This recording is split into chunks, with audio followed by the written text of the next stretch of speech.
I'm Ogunmefun Olanrewaju, popularly known as Vector the Viper.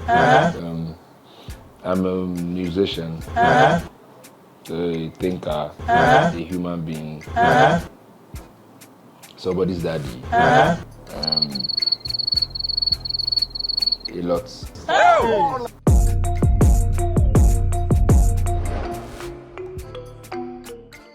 The Viper. Biology class in St. Gregory's College. That's it now. I remember we had physics class earlier. Then we had biology class afterwards, and I learned vectors in physics.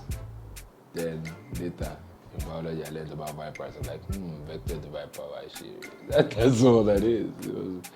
So yeah, it was just viper from. But later I readapted it to the ladies. Vector is vector, but then when it's with the viper, I guess. 3 interesting things about me that I think the fans don't know about. I don't know.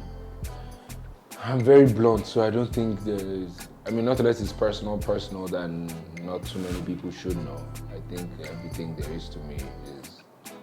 I'm as bare as they come. So I don't know what I want to say now. Some people may not know that I can cook, but yeah. And I don't want to be cliche as well. So yeah, let's leave it at I can cook. I don't know about 2 other things. There are many more things, but it's going to. Madam Iloruru, Joe, let's move on. The ability to detach. I didn't understand it at first, but it later made sense. Because I feel like people are too attached to too many things. That's why they're very emotional and sentimental most times. I'm not saying I am not that way, or I haven't been that way, but I also learned about self-mastery, which is mastering yourself. So I kind of found a way to understanding that, okay, I guess at the foundation of that is everybody's different and I'm different. So, and being able to detach myself from, I barely even call my mom. Like, that's how detached I am from anything. So if I'm barely on the phone with anybody, waiting room or gist or gossip and do nothing. Alright, so I guess that would be a gift that I have, that I've come to observe, and is to be able to detach from so many things and just be myself around them. Music in 3 words: Do, Re, Mi. There you go. Get away, so Fa, Sol, La. My type of music. That's how I describe it. It took me a while to realize that I don't make music like everybody else. And I'd say it took me a while to realize that because, in the world, they want to put you somewhere. So you're a rapper, you have to be this, there are principles. And like I said, I'm detached. So my music is about how I feel. So I can feel like singing 60% and rapping 40%. I can feel like inverting that and rapping 60% and singing 40%. I can decide to sing all 3 if I want to. I can decide to rap all 3 if I want to. But the best way to describe that would be rap Afrobeat. That's rap and Fela's Afrobeat. Because Fela's Afrobeat comes with a lot of detachment from emotions and sentiments too. So, in any way, I kind of like coined that for myself to be able to, accommodate what I feel is essential to me. And that would be rap and African beats. I grew up doing rap on like New York beats and all those, and it's nice, how hip hop heads in Africa say, it's boom bap or nothing, take me back to the 90s, I get a time machine. But I had to come up with rap Afrobeat so I could accommodate every adventure that I picture in my head with rap. So my style of music would be rap Afrobeats. And you see, I created it for myself. So it's my style of music. You grew up around a lot of guns, so from a young age you've seen a lot of guns. That's why, police feel AK-47, I'm there looking at him like, okay. So, it's like, all right. I think there was one night at the checkpoint and police said, why are you so confident? I'm like, Well, I'll be barrack boy. Say, I no wonder. Yeah, so growing up for me was intense. In the sense that growing up in the barracks, you gang. Like playing football, you have to fight for your respect. Even joking, you have to fight for your respect. But it was also adventurous because there was, you know that when they say in Lagos, oh, gbọ́dọ̀ sùn ẹgbẹ́, oh, gbọ́dọ̀ rìn jùjú, they gbọ́dọ̀ yá múgú lẹ́kọ̀ọ́ barrack. They fit sell you phone where they work now for barrack, and the moment you collect them, you no go work again and go sing to the share because as at when he gave you the phone, he was working.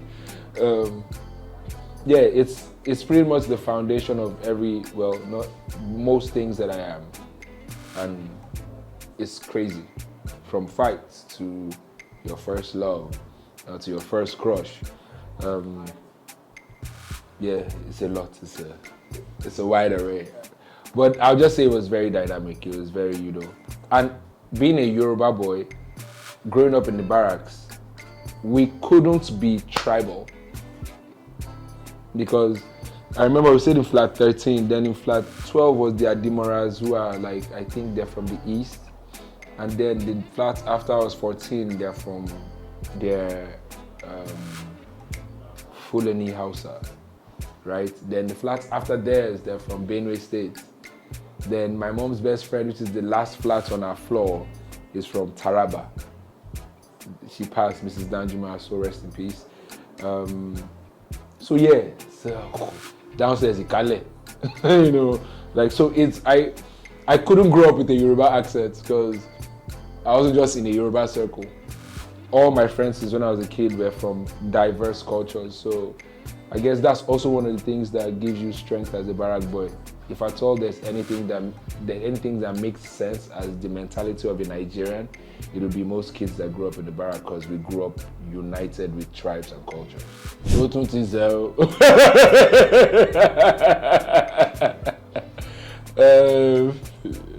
That was just kidding. Describe Nigeria using a song. Hi, is there a song to describe Nigeria? Because Nigeria is every extreme. Nigeria is such a beautiful place, but then such a worrisome place to observe. Nigeria is such a promising place, yet such a lacking place. If there's a song that says, give me a song that goes, Kogbonako tutu. It'll most likely be that. I can't think of a song right now, but at least you know what my mind is about Nigeria. There are plenty. I've been in a house before and I was surrounded by 7 men holding AK-47s. They claimed to be police, but there was no warrant and there was no initial information. So let's just say I felt what it would have felt like if you were being robbed. And downstairs they were lighting somebody that they give a slap. So in my head I say, let's go. But my door was super metal. And the night I remember I was trying to book a flight out of Nigeria, so I was wearing singlets, pajama shorts, pants rather, and I was playing Call of Duty. And my laptop was open with my passport on the table, so I looked like a Yahoo. There was that. There was a time when I was caught in between gunfire, with my girlfriend, my ex then, at Maryland. And I remember the only thing I could think then was protecting her, so I was backing where the guns were coming from, but put her in front of me. So I guess even in my distress period, I was still thinking like a man. There's that one. There's the time where I had a car crash. No, I didn't have a car crash. I was in a bus coming back from Unilag, and one of these entourages of the government was passing by. I think one of the jeeps. You know how fast they move. So one of the jeeps failed brakes and hit the car, and I was seated at the back seat. So the force slipped my disc. But ironic, the only thing that happened to me after my disc slipped, well, I didn't even feel a slipped disc. My slipper just cut. I was like, force me. I was at the back seat and it cut my slippers, but the nurse at the middle of the bus, her leg tore almost halfway. I And when I got to the hospital, the doctor was looking at me like, were you in the bus? I was like, yes. And like, I was at the point of impact, and he looked at me, I was like, I said, just give me something just in case. So he just, I think, gave me a pain relief or whatever it is, and I slept, and the next day I couldn't wake up because my spine was dead. My mother wanted to die. Like, my mother became Shola Shobawale in a crying scene. Hey! She held everything holdable. It was so bad that for me to get off the bed, I had to turn to my chest and use my arm to push myself up. So there are plenty moments that make sense to your question, but that would be a few. A healthy relationship. A relationship that allows you to be yourself. As long as it's okay for you to be yourself, you'll be healthy. So it's okay for you to be angry, but then again, it's okay for you to then get over the anger. And if you can't get over the anger, it's okay for you to walk away. You know what I mean? That's healthy.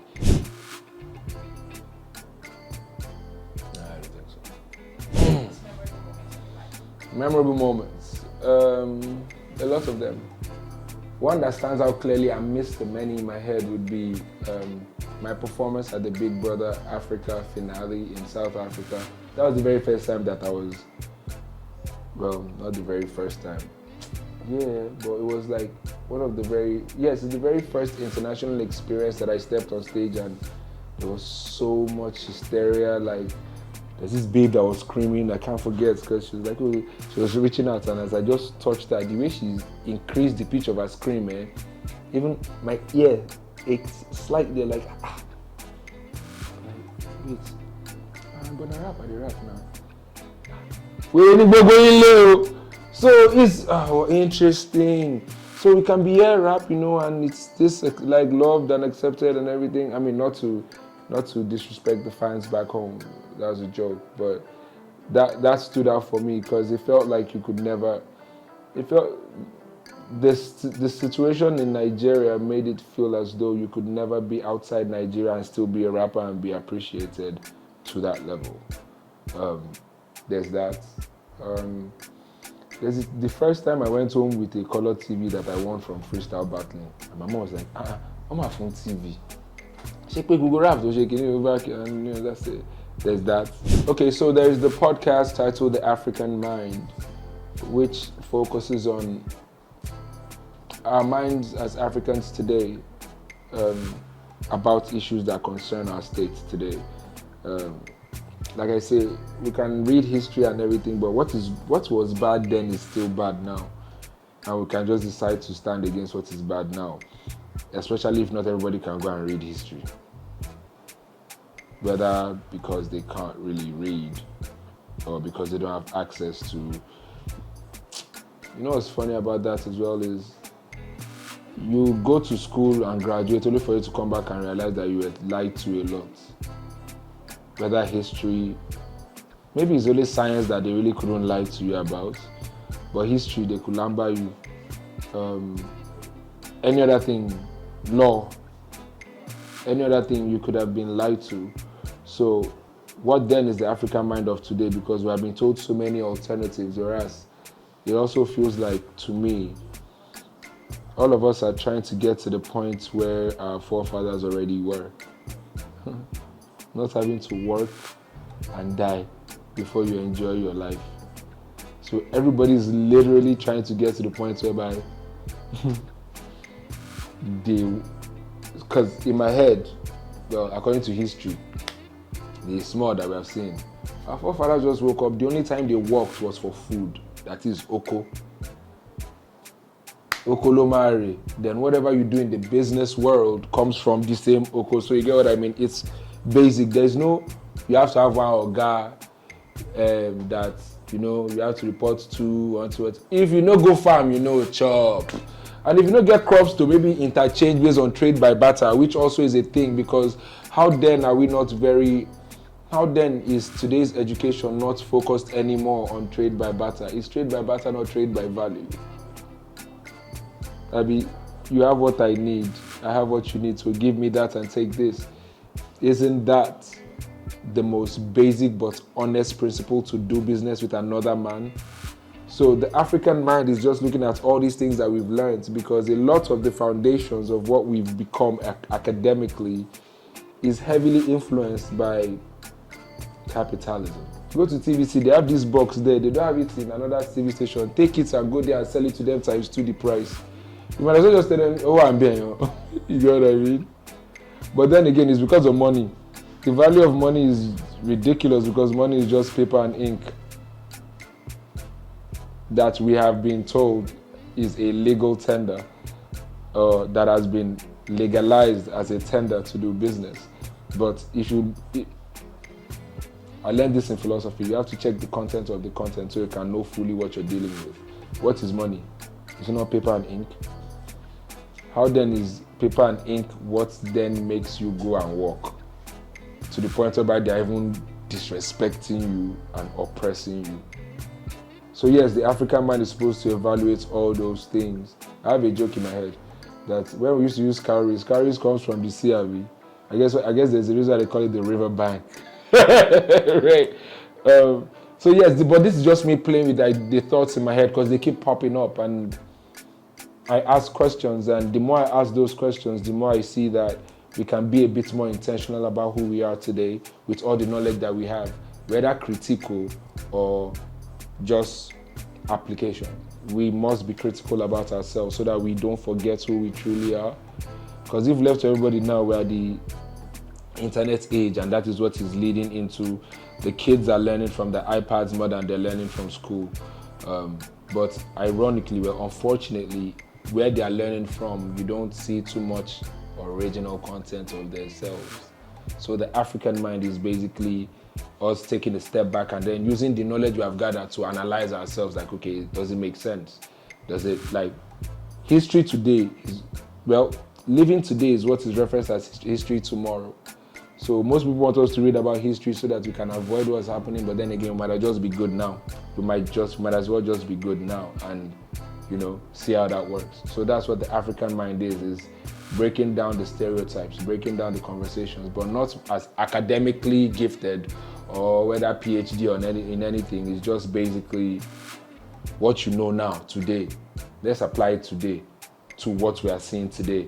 Like, so when you are picking your leaders, you know that the base of your understanding is your reasoning, not what somebody told you to go and vote. It's time for us to start to analyze by ourselves. That is why I don't tell my fans who I'm voting or who I'm voting or who they should vote. It shouldn't be that way. We are both equal in civic rights.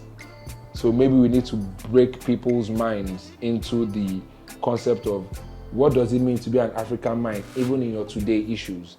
Picking a leader, listening to music, designing clothes, originating your concepts.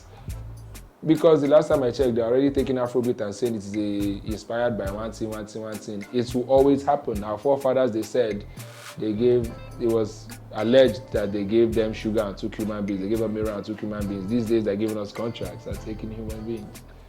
They're giving us money again, which is paper and ink, and taking human beings.